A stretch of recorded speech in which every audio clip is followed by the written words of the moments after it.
أعوذ بالله من الشيطان الرجيم بسم الله الرحمن الرحيم الحمد لله الصلاة والسلام على رسول الله وعلى آله وأصحابه ثم أما بعد السلام عليكم ورحمة الله وبركاته برادران و خواهران و بینندگان و شنوندگان محترم، الحمدلله که ما و شما از گراماتیکای زبان عرب، از علم نحو، از کتاب al-Oҷurrumia 14 درس گرفتیم و بنده حالا میخواهم درس 15 را از این کتاب al-Oҷurrumia به سمع شما برادران و خواهران تقدیم و پیشنهاد بگردانم. درس امروزه ما و شما از اینجا شروع می شود که صاحب کتاب می گوید باب المفعول من اجله، باب المفعول من اجله. درس امروزه ما و شما از این باب شروع می شود و این آخرین درس از کتاب متن al-Oҷurrumia می باشد، یعنی که انشاءالله امروز با این درس 15 کتاب al-Oҷurrumia را به آخر می رسانیم. اولین کتاب نحو را با فضل و بزرگی الله جل جلاله به آخر می رسانیم. درس امروزه ما و شما باب المفعول من اجله است. المفعول من اجله از جمله فعل ها، از جمله اسم های منصوب است، زیرا که ما و شما اسم های منصوب را خوانده ایستادیم. گفتیم اسم در 14 جا منصوب می باشد. پس از اینها ما و شما 9 دانه اش را گرفتیم. 9 جا که اسم منصوب می باشد اونها را به تفصیل بیان کردیم در درس های گذشته. اما امروز باشد این دهمین جای است که اسم منصوب می باشد، المفعول من اجله. و این چند نام دارد؟ المفعول من اجله یکمش، المفعول لاجله دویمش، المفعول لهو سیمش. یعنی 3 نام دارد. دقت دادید؟ هر 3 این نام ها را در کدام کتاب دیدید بدانید که یک خواهش دارن یا که یک طلب دارن یا یک مقصد دارن. پس یک مثال می نویسیم برای المفعول من اجله، برای واضح شدن که یعنی چی المفعول من اجله چی است. ببینید صاحب کتاب می گوید که حج، یا ایره خودمون می نویسیم، ایره صاحب کتاب نگفته است. حج الناس، حج الناس طلبا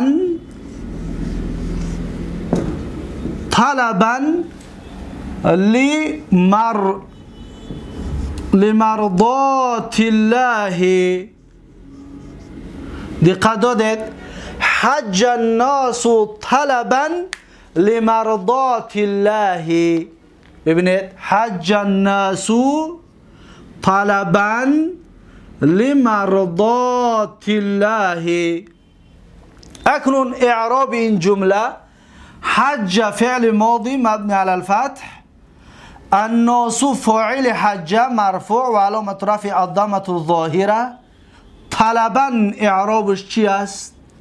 طلبا اگر بگویی که مفعول به حج است، نه، حج فعل لازم است، مفعول به طلب نمی کند. پس این طلبا به خاطر چی منصوب است؟ پس موضوع درس امروزه ما و شما طلبا رو میگیم المفعول لاجله. دقت دادید؟ طلبا المفعول لاجله است در اعراب. مفعول له یعنی مفعول لاجله آخرش چی میشود؟ منصوب میشود، از منصوبات است.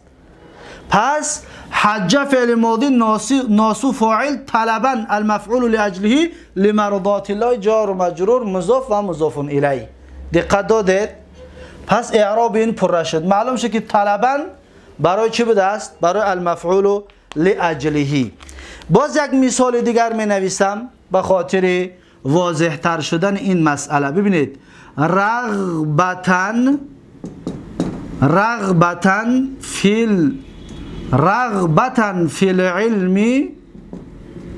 فی العلم ببینید رغبتن فی العلم اتیتو یا که جئتو ببینید جئتو آمدم. رغبتن فی العلم طلب کننده در علم. ببینید رغبتن. اکنون رغبتن به خاطر چی منصوب است؟ رغبتن مفعول بهی نیست، جئتو فعل لازم است. رغبتن چرا منصوب است؟ زیرا اینکه رغبتن المفعول لاجله است. رغبتن چی است؟ المفعول لاجله. از این حساب رغبتن منصوب است. پس میگم رغبتن المفعول لاجله فی العلم جار و مجرور، فی العلم جار و مجرور و جئتو فعل و فاعل. دقت دادید؟ جئتو فعل و فاعل. اکنون از این مثال فهمیده شد که مفعول لاجله برای سبب واقع شدن فعل را بیان کردن می آمده است. دقت دادید؟ این فعل است. حج الناس، مردم حج کردن. چرا حج کردن؟ برای تماشا رفتن، برای یگان چیزها را دیدنی رفتن. چوب رفتن؟ حج کردن. واقع شدن فعل را بیان میکنه که طلبا لمرضات الله، یعنی طلب کننده مرضات الله را، راضگی الله را. به خاطر راضگی الله حج کردن. پس مفعول لاجله سبب واقع شدن فعل را بیان میکرده است. مثال دوم جئت، آمدم. چرا آمدم؟ سبب چی است؟ برای زیارتت آمدم، برای دیدنت آمدم، برای نزد طعامخوری آمدم. چرا آمدم؟ میگه رغبتن فی العلم، به خاطر رغبت و محبتی که در علم دارم از این حساب نزدت آمدم که علم بگیرم. دقت دادید؟ پس آمدن را، سببش را مفعول لاجله بیان میکرده است. مفعول لاجله سبب واقع شدن فعل را بیان میکرده است. اکنون میخوانیم صاحب کتاب چی میگوید. میگه باب المفعول من اجله. مسئله در مسئله چی است؟ المفعول من اجله یا المفعول لاجله یا المفعول له. همش گفتیم یک مقصد و مرام هست. و هو یعنی مفعول لاجله الاسم المنصوب الذي يذكر بيانا لسبب وقوع الفعل. میگوید که مفعول لاجله یکمش همین است که اسم است. پس فعل حرف مفعول لاجله شدن نمیتواند. دقت دادید؟ یکمش این نوعی کلمه مفعول من اجله را بیان کرد با این گپش، یعنی که از نوعهای سگانه کلمه فقط اسم میتواند که مفعول لاجله شود. این یکم. دوم المنصوب، حالت آخری کلمه را بیان میکند. میگد که مفعول لاجله حتما آخرش منصوب میشود. اسم المنصوب چرا طلبا رغبتا منصوب است، میگه آخرش منصوب میشود. این حرکت آخرش را بیان کرد. دوم. سیوم میگه فایده اش را برای چی میآید مفعول لاجله، یعنی مقصد از مفعول لاجله آوردن چی فایده دارد در زبان عربی در گپ زدن. میگوید که الذی یذکر بیانا لسبب وقوع الفعل، آنچنان اسم است که میگه ذکر کرده میشود بیان کننده برای بیان کردن سبب واقع شدن فعل را.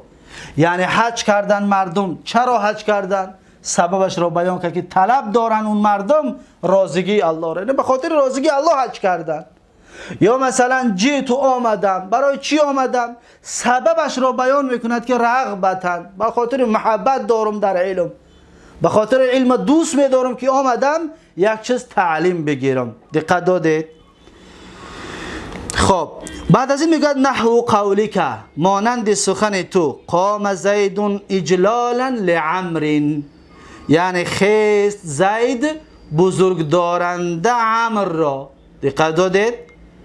در حالی که بزرگ میداند یا بزرگ دارنده امر را زید از جایش خست. اینجا در اجلالا کلمه است که بعدش بهتر و خوبتر بود، میگفت که للهی، اجلالا للهی، زیرا که اجلال این بزرگ داشتی فقط الله جل جلاله است. از دیدگاه عقیده بهتر این بود که قام زیدون اجلالا للهی میگفت، یا در جای اجلال قام زیدون اکراما لعمرین میگفت، این بهتر و خوبتر بود. خب به هر صورت از دیدگاه اعراب، از دیدگاه زبان عربی در این جمله یگان خطا و یگان اشتباه نیست. ببینید میگه قام زیدون، زید خست. چرا خست؟ سبب خستن بیان میکند، میگه اجلالا، به خاطر بزرگ داشتنی، به خاطر حرمت و عزت عمر، به خاطر حرمت و عزت و اجلال و بزرگی عمر زید از جایش خست. دقت دادید؟ قام فعل ماضی، زیدون فاعل، اجلالا چی است؟ المفعول لاجله، لعمر جار و مجرور. دقت دادید؟ این یکمش. دوم و قصدتک ابتغاء معروفک، یعنی قصد کردم تو را، روی آوردم به سوی تو. برای چی؟ ابتغاء معروفک، طلب کننده شناسایی تو را. یعنی من رو آوردم به سوی تو. چرا رو آوردم؟ به خاطر آنه که با تو شناس شوم. یعنی که قصدتک، قصد فعل ماضی مبنی علی السکون لاتصاله بضمیر رفع المتحرک، تو ضمیر متصل، التاء ضمیر متصل مبنی علی الضم في محل رفع فاعل، الكاف ضمیر متصل مبنی علی الفتح في محل نصب مفعول به. قصدتک فعل و فاعل مفعول به است. ابتغاء برای چی منصوب است؟ در کتاب آورده است. ابتغاء سبب منصوب بودنش چی است؟ سببش این است که المفعول لاجله است. بیان میکند که برای چی من قصد کردم تو را، رو به تو برای چی آوردم؟ ابتغاء معروفک، یعنی که به خاطر طلب کننده شناسایی تو را، طلب کننده شناسایی تو را رو به تو آوردم. دقت دادید؟ اکنون صاحب کتاب همین قدر برای ما بیان کرد و خلاص.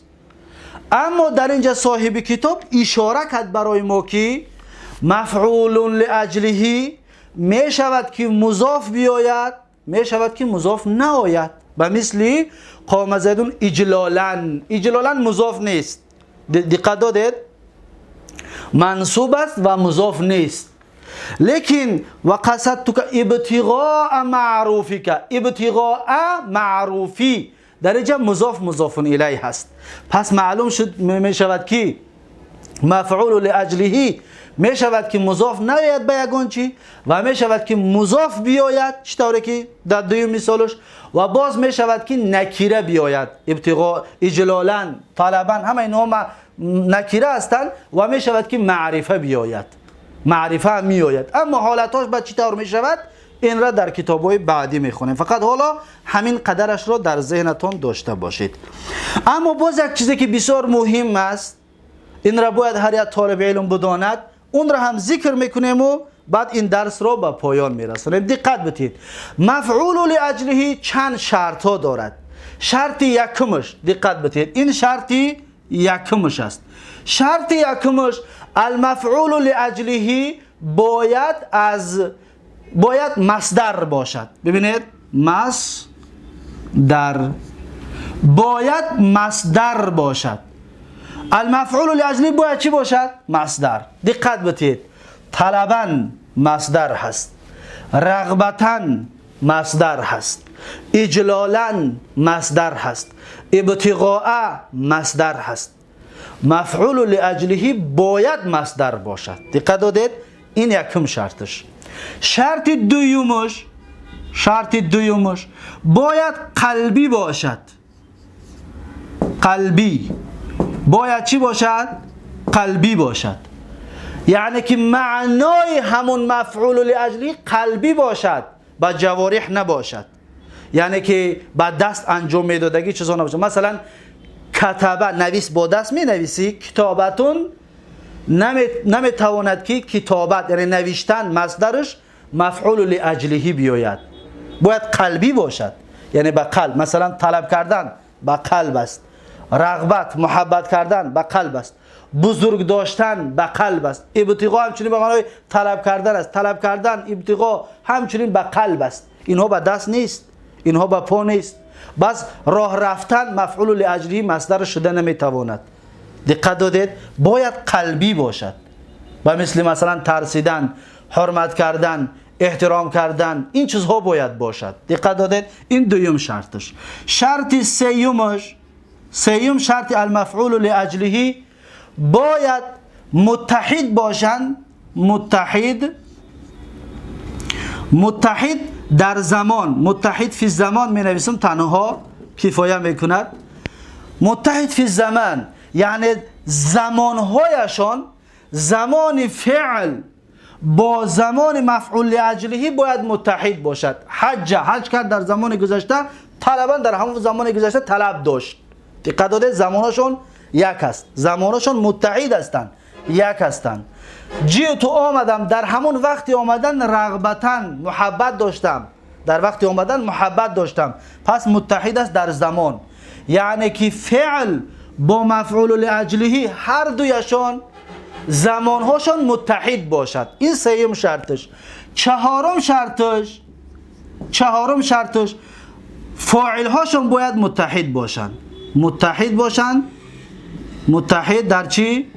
در فاعل. متحد فی الفاعلی، متحد فی الفاعلی، یعنی که فاعلهاشون هم متحد باشند. یعنی چی؟ یعنی حج کرد، فاعلش کیه؟ ناس. پس انا همین ناس طلبن همچنین مصدر فاعلش یعنی کی است؟ ناس است. طلب کننده همین ناس، همین مردم حج کردن، همین مردم طلب داشتن رازگی الله را. دقت دادید؟ آمدم، تو ضمیر رفع چی است؟ متحرک. ضمیر رفع متحرک مبنی علی الضم فی محل رفع فاعل. انا همین تو آمدم، من فاعل جئتو است. جئ آمدم. اکنون همین تو باز فاعل رغبتاً می شود. یعنی من آمدم و من رغبت داشتم و من محبت داشتم که آمدم. دقت دادید؟ یعنی متحد باشند در فاعل هایشان. پس این شرطای المفعول لاجله است. اینا در کتاب‌های بعدی با تفصیل خواهیم خواند. اما با همین المفعول لاجله به پایان رسید. میگذاریم به منصوبات بعدیش. منصوبات بعدی باب المفعول معه. در مسئله چی است؟ در مسئله المفعول معه. مفعول معه است. باب مفعول معه چی است؟ اولا یک چند مثاله. پس این درباره مفعول، درباره فعلهای، درباره اسم المفعول لاجله است. پس میگذاریم به مثالهای نو برای المفعول معه. میبینیم که مفعول معه چی است. اول یک مثالش را بیاریم تا اینکه برای ما واضح شود که مفعول معه چی را در نظر داریم. ببینید، دقت بدید. مثلا من میگویم که حفظت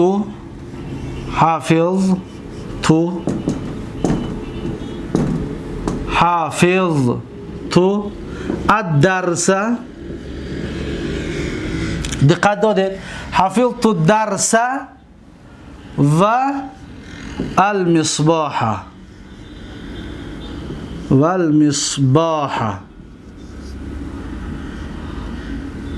دقت بدید. حفظت الدرس والمصباح. حفظ کردم من درس را. حفظت فعل و فاعل، درس مفعول به. واو در اینجا واو آمد. المصباح منصوب شد. چرا والمصباح منصوب شد؟ سببش در چی است؟ سببش در این است که المصباح مفعول معه است. دقت دادید؟ المصباح چی است؟ مفعول معه است. یعنی چی؟ اگر واو را ما واو عاطفه بگیریم، بگیم واو عاطفه مصباح عطف است در جای درس، پس حفظ کردم درس رو، حفظ کردم چراغ رو میشه حفظ کنی از یادش کنی؟ نه. پس معلوم میشه این واو عاطفه نیست. این واو معیتش میگن، واو معه. و این مصباح را مفعول معهش میگن. یعنی حفظ کردم درس را همراه چراغ، یعنی در برم در وقت اجرا کردن چراغ بود، چراغ روشنی میکرد، من درس را حفظ میکردم. دقت دادید؟ حفظت الدرس والمصباح. اکنون مصباح المفعول چی است؟ المفعول معهو است. اکنون میبینیم صاحب کتاب چی میگوید. میگوید که باب المفعول معه، باب در مسئله مفعول معه. مفعول معه 11م جایی که اسم منصوب می شود. 11م جایی که اسم منصوب می شود. میگوید که و هو الاسم المنصوب الذي يذكر لبيان من فعل معه الفعل. میگوید که مفعول معه یکمش که اسم است، یعنی فعل و حرف نمی شود مفعول معه. دویمش المنصوب، پس مرفوع و مجرورم نمی شود مفعول معه. دویمش. و سیوم علت چه بیان می، فایده چه بیان میکنه؟ برای چی؟ الذي يذكر لبيان من فعل معه الفعل. آن چنان اسم است که بیان ذکر کرده می شود برای بیان کردن کسی که یا چیزی که انجام داده شدگی از همراهی وی فعل را.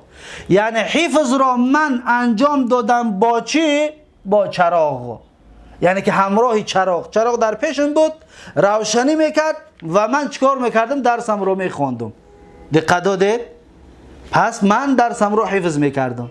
پس این بیان شد، یعنی مصباح چراغ در وقتی انجام دادن فعل من، در وقتی از یاد کردن من، چراغ همراه من بود. دقت دادی؟ دقت دادید؟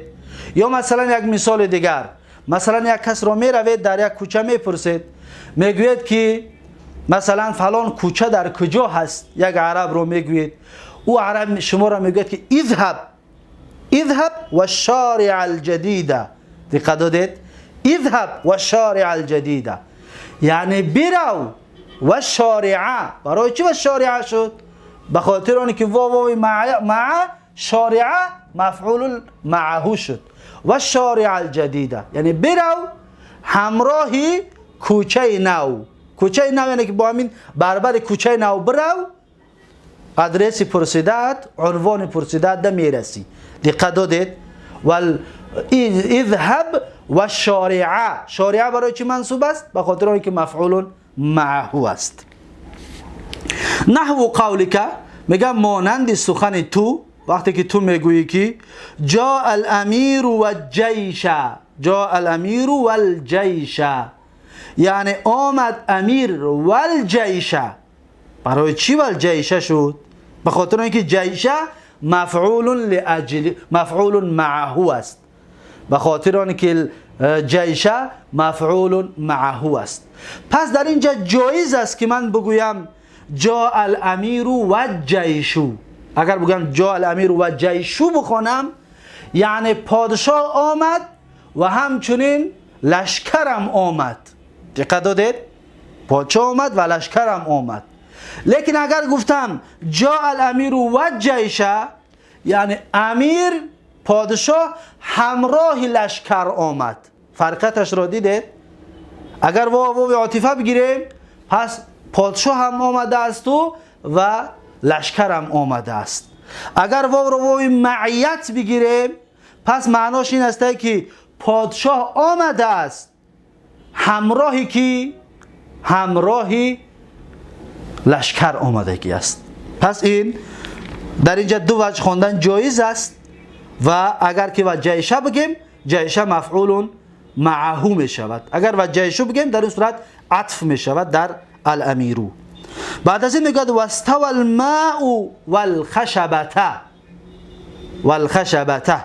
واستوى الماء یعنی برابر شد آب، والخشبته همراه چوب.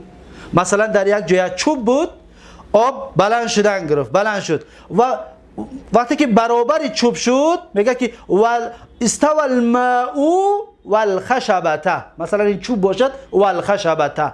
دقت دادید؟ یعنی برابر شد آب، برابر چی؟ همراه چوب.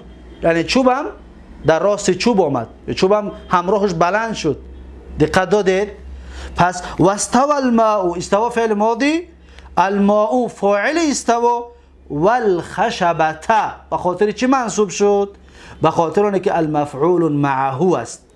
مفعول معه بسیار آسان است شناختنش در زبان عربی، بسیار آسان است. چرا؟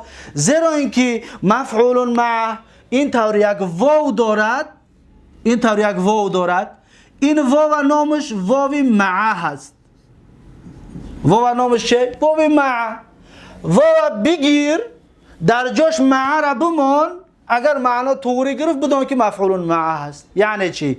بگو که حفظت درس مع المصباحی، وقتی معه را که آوردی مصباحی را کسره میتی، مضاف الیه می شود. یعنی حفظ کردم درس را با چراغ، یعنی همراه چراغ، چراغ در برم بود. یا در مثال اینجاش جاء الامیر والجیش، میگه جاء الامیر مع الجیشی، یعنی آمد امیر همراهی لشکران. یا واستوى الماء مع الخشبتی، دقت دادید؟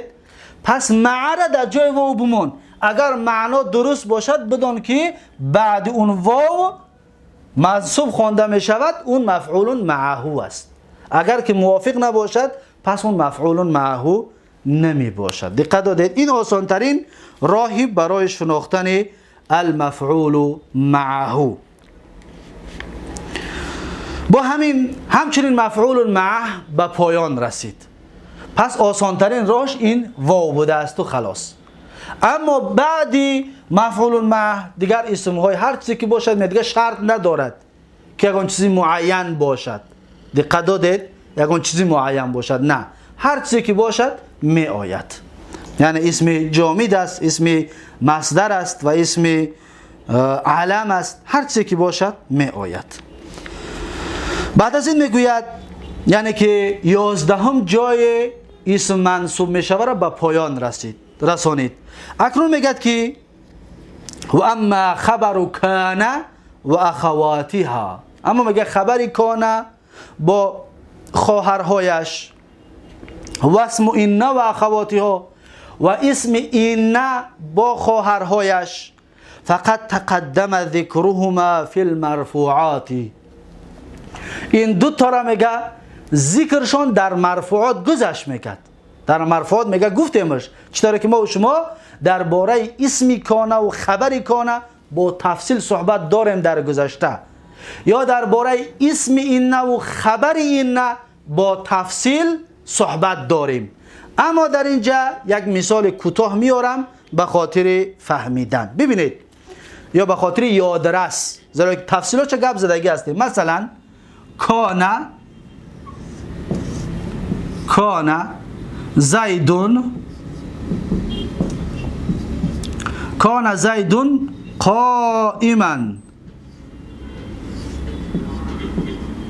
قائما. دقت دادید؟ کان زیدون قائما منصوب است، زیرا که ما منصوبات رو خوندیم. 12 همین جایی که منصوب می شود اسم خبری کان است. کان فعل ماضی ناقص، زیدون اسم کان، قائما چی است؟ خبری کان. دقت دادید؟ خب بعد از این 12 همین بود. 13 هم چی است؟ 13 هم میگن این زیدن قائمون. ببینید 13 هم جایی که اسم منصوب می شود اون اسم این است. این زیدن برای چه منصوب شد؟ به خاطر که اسم این است. این را با تفصیل در گذشته گپ زدگی هستیم. دقت دادید؟ پس تا اینجا 13 جایی که اسم منصوب می شود ما و شما بیانش کردیم. 13 جا بود شد. اکنون بعد از این و کذالک التوابع میگه 14 جا و کذالک التوابع و همچنین توابع. اکنون ما 13 تا منصوبات رو با آخر رسوندیم. میگه و کذالک التوابع، یعنی همچنین توابع فقط تقدمت هناک، توابع در آنجا گذشت. یعنی در مرفوعات ما و شما توابع را به تفصیل دربارش صحبت داشتیم. پس اینجا را پاک میکنیم، مختصرا درباره توابع یک مثالی می نویسیم همچون یادرس، همچون تکرار برای درس‌های گذشته. ببینید که ما گفتیم توابع 4 تا است. توابع ما قبلش پیروی میکند. رفع باشد مرفوع میشود، مجرور باشد اگر ما قبلش مجرور میشود، منصوب باشد منصوب میشود. مثالش مثلا ببینید که میگوییم که یکمین توابع چی است؟ یا توابع را اول بنویسیم. ببینید یکم توابع النعت، یکمش نعت است. دویمش چی است؟ دویمش عطف است، العطف. دویمش عطف. سیم توابع چی است؟ سیم توابعش بدل هست، البدل. سیم توابعش بدل هست. چهارم توابعش چی است؟ چهارم توابعش التوکید است، التوکید. دقت دادید؟ التوکید. پس این 4 تا توابع هستند. این 4 تا را یک تا حساب میکند. این 4 تا را یک دانه حساب میکنند. چرا؟ زیرا اینکه ما و شما 13 تا نواصب گرفتیم، این 4 تا را یک دانه حساب میکنند، میشود چند؟ 14 تا. دقت بدید. مثال هایشان، مثال برای نعت. مثلا من میگویم که نعت در حالت نصب. مثلا میگویم رأیتو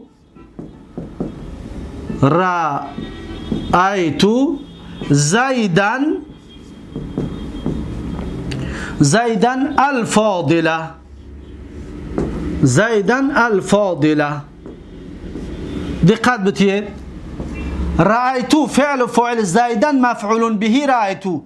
الفاضله از توابع هست، نعت است. نعت از توابع است. پس زیدن منصوب است، فاضله همچنین منصوب می شود. این یکم توابع. پس الفاضله نعت صفت برای زیدن است، برای هم خاطر منصوب است، منصوب است. دوم مثلا میگویم رأیتو، باز همین مثال بیاریم برای آسانیش. رأیتو برای کسانی که نو میخونن حفظ کردن آسان شود. رأیتو مثلا زیدن، رأیتو زیدن و عمرن، رأیتو زیدن و عمرن. دقت دادید؟ اکنون رأیتو فعل فاعل، زیدن مفعول به. واو در اینجا واو چی است؟ واو عاطفه است. عمرن معطوف است در جای زیدن. زیدن منصوب است، عمرن منصوب می شود.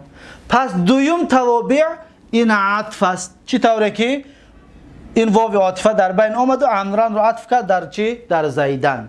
اما درباره عطف به توکید، عطف دربارش به تفصیل صحبت داریم که حروف عطف چند تا است و به چه معناها می آید. بعد از این سیوم توابع این بدل هست. سیوم توابع چی است؟ بدل هست. مثلا بدل، ما گفتیم بدل به 4 قسم تقسیم می شود. یک مثال می نویسیم که توکید با بدل هر دویشان یک بیاد تا اینکه حفظ کردن آسان شود. مثلا من میگویم که اکلتو، ببینید اکلتو درباره بدل، درباره بدل مثلا میگویم اکلتو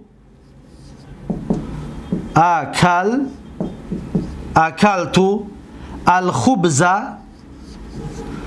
ببینید اکلتو الخبز نصفه یا ثلثه،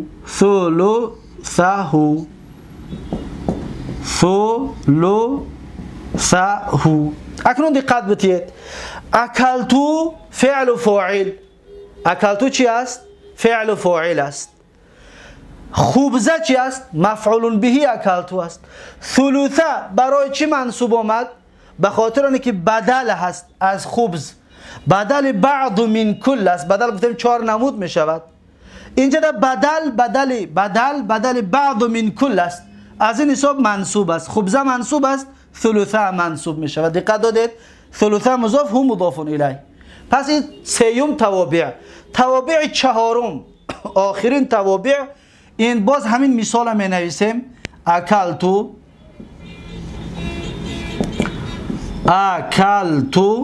الخبز. این گفتیم برای چی است؟ برای حفظ کردن آسان شود. اکلتو الخبز در جای ثلثه بمان کله. ببینید کله. پس کله توکید است برای خبز. کله توکید است. توکید چی است؟ توکید معنوی است برای خبز. اکنون دقت بدید، اکلت فعل و فاعل، خبز مفعول به. کله برای چی منصوب است؟ به خاطر آنکه توکید است. توکید چی است؟ توکید معنوی است. کله خبز منصوب است، کله توکید از خبز است، برای همین خاطر منصوب است. کله مضاف و هو مضاف الیه. دقت دادید؟ پس این هست توابیع. خلاصه توابیع اینها می باشد. پس در بارش به تفصیل صحبت داریم که نعت چند نمود می شود، عطف چند حرف دارد، به چه معنا، بدل چند نمود می شود، توکید چند نمود می شود. درباره اینها با تفصیل صحبت ها در درس‌های خودشان، در موضوع خودشان داشتیم در باب مرفوعات. اکنون با همین 14 جای منصوبات به آخر رسید. ما در درس‌های گذشته گفتیم در بعضی کتاب‌ها اومده است که در همین کتاب میگوید که منصوبات 15 تا است. اگر کتاب شما 15 تا بگوید منصوبات را، پس 15مش ظننتو و اخواتش را بیارید، مفعول ها یکم و دویمش. مثالش می نویسیم، با همین منصوبات را به آخر می رسونیم. مثلا من میگویم که ظننتو، من چی میگویم؟ میگویم ظننتو. ببینید، ظننتو مثلا زیدن عالما. دقت دادید؟ ظننتو زیدن عالما. اگر کتاب شما بگوید که منصوبات 15 تا هست، پس بدانید که 15 هم جا همین است. زیدن عالما، هر دی همین ها. پس اینها را اعراب شما در ظن و اخواتش با تفصیل گرفتگی هستند که ظننتو فعل فاعل، زیدن مفعول به یکمی ظننتو، عالما مفعول به دومی ظننتو. پس 15 هم جایی که اسم منصوب می شود مفعول یکم و دومی ظن و اخواتش است. دقت دادید؟ با همین 15 جایی که اسم منصوب می شود به آخر رسید. اسم های منصوب رو با فضل و بزرگی الله ما و شما به آخر رسانیدیم. میگذاریم به موضوع نو و منظور به موضوع باب مخفوضات الاسماء. باب مخفوضات الاسماء یعنی باب در مسئله اسم هایی که مخفوض میشوند، مجرور میشوند. اینجا را پاک میکنیم تا اینکه پیش از مجرورات را خواندن ما ببینیم که مجرور یعنی چه و چی طور. دقت بتید. مثلا یک آدم می آید، شما دا می گوید. دقت بتید. یک آدم می آید میگوید که مررتو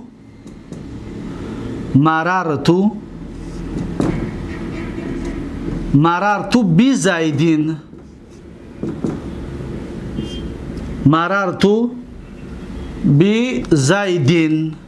این یکم مثال. یا شما دا می آید میگوید که جاء غلام زیدین. یا در جای غلام بهترش ابن بمانیم. مثلا جاء ابن زیدین. دقت دادید؟ این دویم مثال. مثال سیومش باز همین بالا بدگی یکم بدگی را می نویسیم. مررتو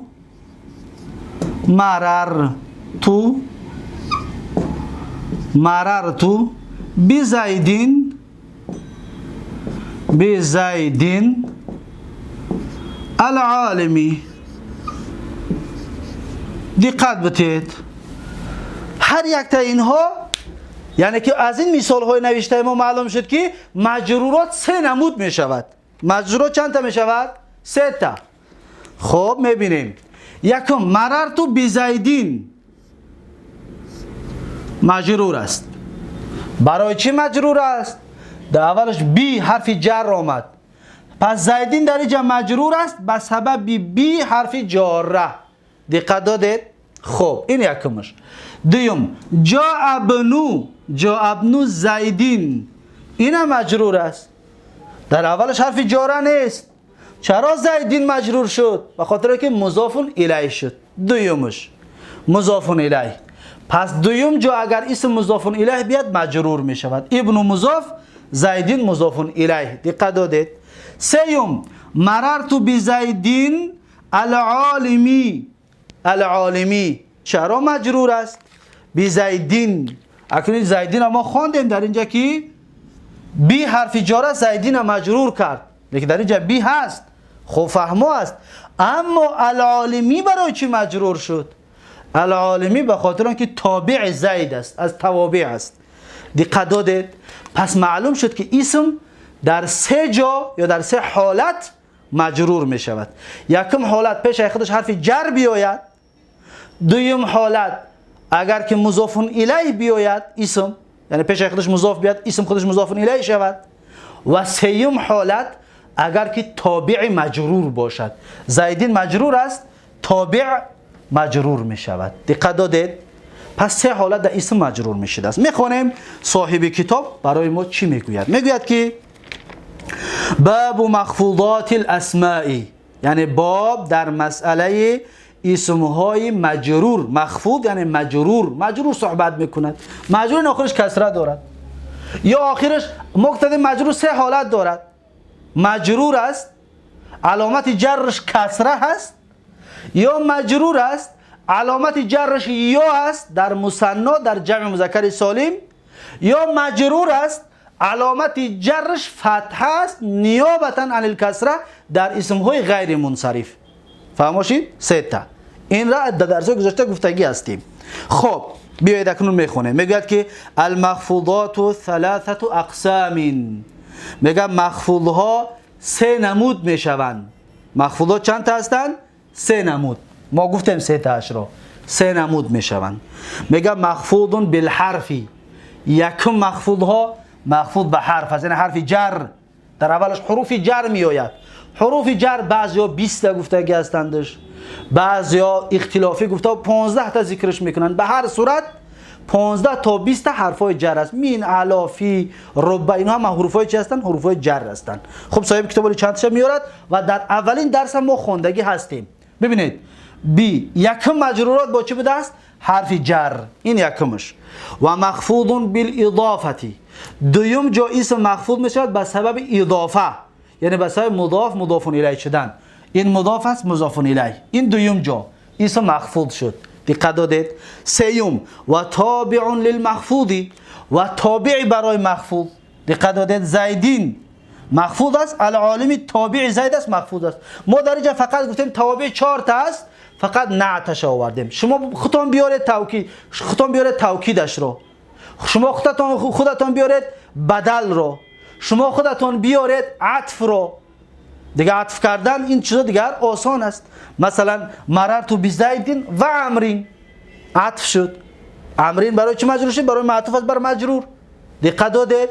یا مثلا درباره بدل همچنین بدل بیارید، یا درباره توکید شما خودتون بیارید، زیرا که در گذشته درباره‌اش صحبت داشتیم.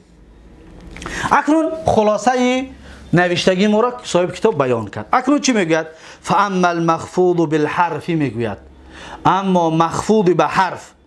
اما مخفوض به حرف یعنی که یکم قسم مخفوض به حرف. فهو ما یخفض.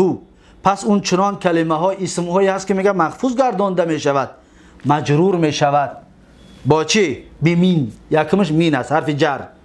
الا، عن، علا، فی، رب، الباء والکاف واللام و به حروف قسم میگه مجرور می شود، به مانند الواو والباء والتاء و بواو رب و بمذ و بمنذو. دقت دادید؟ همین ها بعد چون اسمایی که میاد مجرور میشوند. مجرور میشوند. پس ما از اینجا فقط یک تاش را مثال آوردیم. اما در درس یکم علامت های خفض و گپ زدن، در حالتی که ما علامت های خفض را گپ زدیم گفتیم در اولش گفتیم حرفای جر میآید، در اونجا معناهای مین، الا، عن، علا، فی، رب، با، کاف و لام و به حروف القسم واو، با و تا اینا همش گفتگی هستیم. فقط سه تا اخیرش موندگی است. در اینجا سه تا را میگویم. اگر میخواهید که اینها را با معناها و مثالاشون بفهمید پس بازگردید با یکم درس خود همین کتاب al-Oҷurrumia. میگد و بیواوی ربه. واوی ربه چی است؟ واوی ربه در یک شعر هست. شعر کامل در یادم نیست، اما شعر به این طریق شروع می شود که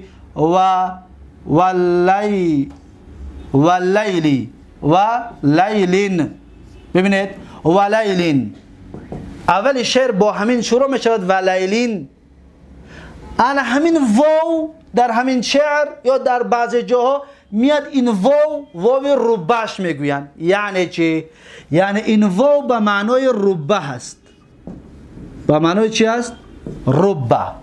رب لیلین. ربه گفتیم به دو معنا است، تقلیل تکثیر، یعنی برای کم و برای بسیار. در یکم درس معنای ربه را گفتیم، اما حالا در اینجا معنای واو رو میخوایم بیان بکنیم که یعنی واو ربه به مثل این است. و لیلین یعنی در اصل رب لیلین هست، گاه شبه یا بسیار شب‌های. اگر تکثیرش بگیریم، اگر تقلیلش بگیریم یعنی گاه شبه. بعد از این چی میگوید؟ بعد از این بیموذ. موذ همچنین حرفای جر است. مثلا یک انسان رو میگویی که ما رأیتک موذ یومینی یا موذ یومین. یومین رو چکار میکنی؟ مجرور میکنی.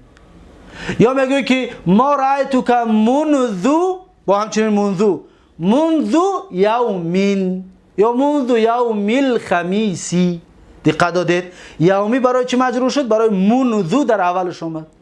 یومین برای چی مجرور شد؟ برای مذ در اولش اومد. اینها هم حرفای چی هستند؟ حرفای جر هستند. پس اینها هستند حرفای جر. این یکم قسم. با همین قسم اول با آخر رسید. میگذاریم با قسم دوم. چی میگه؟ صاحب کتاب میگه که و اما ما یخفض بالاضافه. بعضی اسم های دیگری است که مخفوض میشن به سبب اضافه، یعنی مضاف الیه.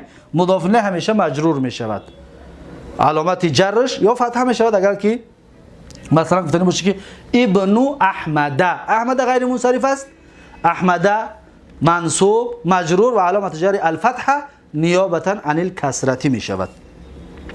فنحو قولک، مانند سخن تو که میگویی که غلام زیدین مضاف الیه و هو علی قسمین. مضاف الیه میگه دو تقسیم میشود، ما یقدر باللام و ما یقدر بمیم. یکمش در تقدیرش لام هست یا در تقدیرش مین هست. دیدید؟ در تقدیرش مثلا ابن زیدین در نمی بین یا مین هست یا لی هست، لام هست. اما صاحب کتاب سهمش بیان نکرده است، یا فی است. پس شما خودتان سهمش در یادتان بگیرید. پس در تقدیر سه نمود است، یا مین هست یا فی است یا لام هست. اکنون مین در کجا می آید؟ فی در کجا می آید؟ لام در کجا می آید؟ اولا کلمه مین رو بیان میکنیم. مثلا شما گفتنی باشد که اگر که مضاف برای مضاف الیه جزء از اون باشد، یعنی قسم از اون باشد. مثلا گفتنی که ببینید مضاف، مثلا میگیم که باب الخشبی،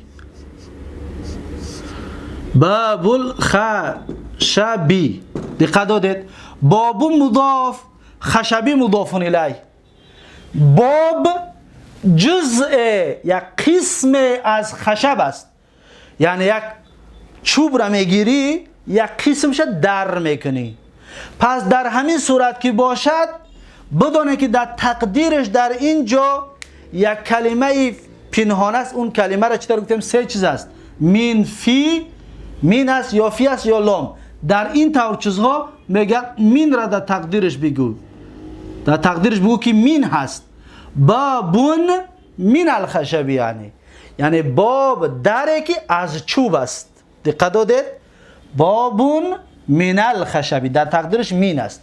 این مثال برای مین. اما اگر مضاف برای مضاف الیه اگر که ظرف باشد، ظرف باشد. مانندی چی؟ مانندی مثالش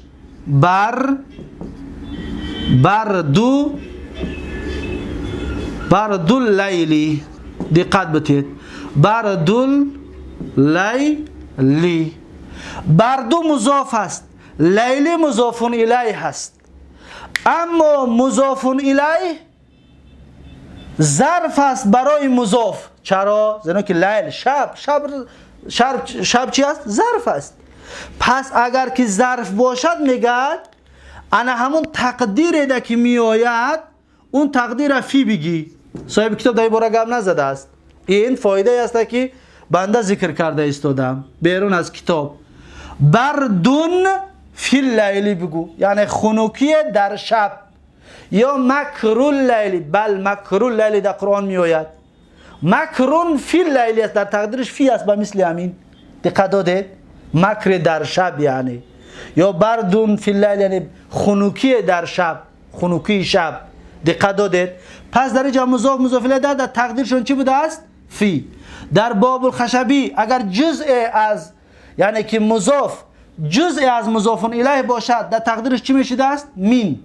اکنون سوم قسمش وقتی کلمه ای را دیدید که نه از این هست، نه از جزش هست، نه ظرفش است، بدانید که در اونجا لام هست. مثلا مثالش مثلا میگوییم که غلامو، یا کتاب مثال بیاریم، کتابو زیدین. کتابو مضاف هست، زیدین مضاف الیه هست. پس دقت بتید شما. اکنون شما خودتون فکر کنید اگر در همینجا تقدیر ما مضاف مضاف الیه در بینش گفتیم تقدیر از سه کلمه است. او سه کلمه چی است؟ مین، فی یا که لام. سه کلمه. در همینجا کلمه مین بیار می شود کتاب من زیدین؟ نه. کلمه فی را بیار می شود کتاب فی زیدین؟ نه. پس کتاب در اینجا چی می آید؟ لی می آید، لام، لی، یعنی کتاب لی زیدین. اصلش چی بوده است؟ لی زیدین. لام لامی تملیک، یعنی کتاب را صاحبش، لی یعنی صاحبش کی است؟ زید است. دقت دادید؟ پس مضاف مضاف الیه از همین سه چیز در تقدیرشون هست. در بین مضاف مضاف الیه همین سه چیز می باشد. اگر که مضاف جزء از مضاف الیه باشد تقدیرش مین بگیرید. اگر مضاف الیه ظرف باشد برای مضاف تقدیرش فی بگیرید. اگر که این دو تا راست نیاید تقدیرش لی بگیرید. لام لامی تملیک است یعنی صاحبش. دقت دادید؟ خب میخونم اکنون. میگه فالذی یقدر باللامی، یعنی کلمه هایی که مقدر میشوند به لام، یعنی سه مثال آوردگیمون مقدر میشوند به لام. نحو قولک غلام زیدین، یعنی خدمتگاری که زید یا پسری که زید. غلام زیدین در اصل چی است؟ غلامون لی زیدین، لام دارد در بین و مثل این لی زیدین. دقت دادید؟ یعنی غلام صاحب این غلام کی است؟ زید است. خدمتگار، صاحب خدمتگار کی است؟ زید است. پس لام لامی چی است؟ تملیک، یعنی صاحب. والذی یقدر بمین، دویم قسم بیان میکند. یکم قسمی بیان کردگی ما را، اما با گفتگی صاحب کتاب این لام یکم قسم شد، مین دویم قسمش میشود. میگه والذی یقدر بمین نحو قولک ثوب خزین. خز یک نمود از متریال است، یک نمود متریال. ثوب خزین یعنی لباسی پوشاکی از نمود معین متریال. پس ثوب جزء از چی است؟ جزء از خز است. جزء از چی است؟ خز است. یعنی لباس یک قسمی متریال است. همه متریال لباس نیست. مثلا پوشاک، مثلا کرتا، یک قسمی متریال را میگیرن کرتا میکنن. پس قسم شد. در اینجا در تقدیر مین هست. پس میگیم ثوب خزین یعنی ثوب من خزین. و مثل این ثوب مین میمونه، من خزین. بعد از این میگه و بابو ساجین. بابو ساجین، بابو مضاف، ساجین مضاف الیه. بابو ساج اصلا یک نمود تخته قیمت است که میگن در مالزیا در اون طرف ها میشود. یک تخته قیمت است که از اون در میسازند. ساج یک نمود تخته قیمت از اون در ساخته میشود. بابو ساجین یعنی دری که از همون نمود قیمت تخته است. دقت دادید؟ پس در اینجا در بین بابو ساجین مین هست. بابون مین ساجین یعنی که بابی که از چی است؟ از نمود تخته قیمت است. بعد از این میگه و خاتم و حدیدین یعنی چله که از حدید است، از آهن است، چله آهنین. یا خاتم و فضتین چله از نقره، چله نقرگین. یا خاتم و ذهبین یعنی چله از چی؟ از طلا. پس در بین اینها مین هست یعنی خاتم من حدیدین، خاتمون من فضتین یعنی از نقره، خاتمون من ذهبین یعنی از طلا. دقت داده در بینشون چی بوده است؟ در بینشون مین است به مثل این. زیرا اینکه چله جزء از چی است؟ از نقره است، یا جزء از آهن است، یا جزء از طلا است. پس در این صورت مین پنهان است. اما قسم سومش صاحب کتاب نیاورد، ایرا ما ذکر کردیم که در تقدیرش فی می شود. پس ظرف رو ببینید. مثلا مکرون لیلی یعنی مکرون فی لیلی. مثلا بردون لیلی مثلا بردون فی لیلی. دقت دادید؟ حارون نهاری، حارون نهاری یعنی گرمی روز، یعنی حارون فی نهاری. دقت دادید؟ یعنی گرمی که در روز است. پس در تقدیرشون فی می آید اگر که ظرف باشد مضاف الیه برای مضاف، چطوری که بیانش کردیم. اکنون صاحب کتاب میگوید والله اعلم، کتاب رو بود کرد، میگوید تمت بحمد الله، پره شد به آخر رسید با حمد و شکر و ثنای الله تبارک و تعالی.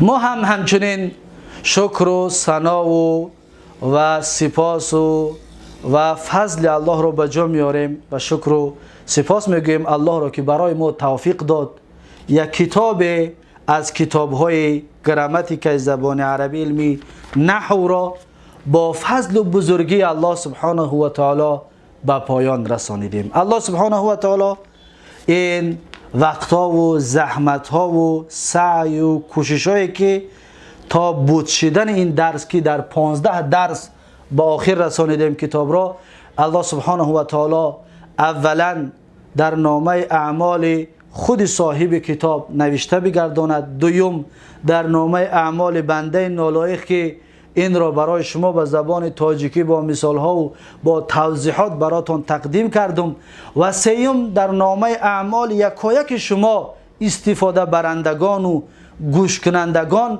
الله تبارک و تعالی اجر و پاداش و ثوابش را نوشته بگرداند و الله سبحانه و تعالی این زحمت‌های کردگی ما را همچون عبادت به درگاه خودش قبول بگرداند که مقصد از درس گفتن گراماتیک زبان عرب این فهمیدن قرآن و سنت است و فهمیدن قول عالم‌های اهل سنت است که حق را از باطل جدا بکنیم و حق را پیروی بکنیم و باطل را از راه دور کنیم، سنت را پیروی بکنیم و بدعت را از راهمون براها بکنیم و از دنبال حق باشیم. مقصد و مراممان برای درس آموزش گراماتیک زبان عرب این هست. الله سبحانه و تعالی قبول بفرماید و الله سبحانه و تعالی همچنین کمپیر مادر ما را رحمت و مغفرت بگرداند که 1 سال و چند ماه می شود زیر خاک است. الله سبحانه و تعالی رحمت و مغفرتشون بگرداند و روحشون را شاد و قبرشون را پرنور و قبرشون را باغی از باغهای جنت بگرداند و الله تبارک و تعالی یکایک گذشتگان شما را هم رحمت و مغفرت جایهاشان جنت پرناز و نعمت بگرداند. آمین آمین. و الله سبحانه و تعالی ما و شما را زیر رحمت خودش بگیرد. آمین یا رب. و الله سبحانه و تعالی پدر ما و پدر یکایک شما را همچنین کدامش که در قید حیات است الله سبحانه و تعالی ثابت قدمی و استواری در عبادت الله را براشان نصیب بگرداند و الله سبحانه و تعالی ایمان کامل را نصیب بگرداند. آمین یا رب العالمین. الحمدلله که این کتاب چطوری که بیان کردیم به آخر رسید. بعد از این کتاب گراماتیکی، کتاب نحوی که به سمع شما انشاءالله درساش بر دوام به سمع شما انشاءالله رسانده می شود. دوم کتاب انشاءالله کتاب الدروس النحویه هست. کتاب دروس النحویه را به سمع شما به همین طریق با نوشتن و با توضیحات انشاءالله به سمع شما خواهیم رسانید. بارک الله فیکم و